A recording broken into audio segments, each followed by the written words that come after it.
The tinderbox summer of protest promised by activists never truly caught flame. Instead, a slow burn of nationalism, maybe more powerful for it, and this was the culmination. More than 100,000 people gathering to march in central London, a sea of flags. Unite the Kingdom was the all-encompassing slogan, drawn widely enough to mean different things for different people, whether that was free speech or immigration. Why are they coming in like that? Surely that's wrong. Why I wouldn't skip on a boat and go to another country and hop off and expect to be well looked after. But apart from that, this is just United Kingdom. Just to stand up for what I believe in. Yeah. We're losing identity of our country and somebody needs to stand up and fight for it. People may have had different reasons, but they came for the same person. At the centre of it all, the anti-Islam activist Tommy Robinson.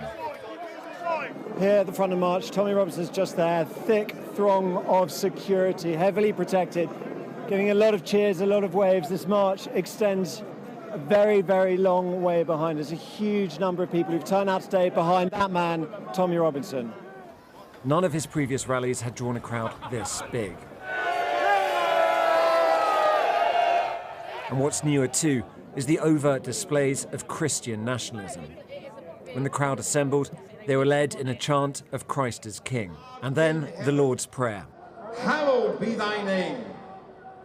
As the heavens opened. 4 giant screens were set up along Whitehall. Organisers said the area was completely full. When Robinson took the stage, it was more like a football match or a festival than a political rally. We weathered the storm, and today we are the storm. And that's not much of an exaggeration, not when Elon Musk, the world's richest man, made a virtual appearance to back Robinson. Support for Robinson doesn't mean total agreement with him, though. When he's talking about, he uses language sometimes, like that speech he said, traitors in Westminster. Do you agree with that? Not necessarily, but I do think he has a good point with some of the things he has come up with, some of the things he has spoken about, the things he's got evidence with. And it's clear that simply writing off protesters as far-right thugs doesn't really capture what's going on either. My mum has been telling me about this march, and I really wanted to go and support London.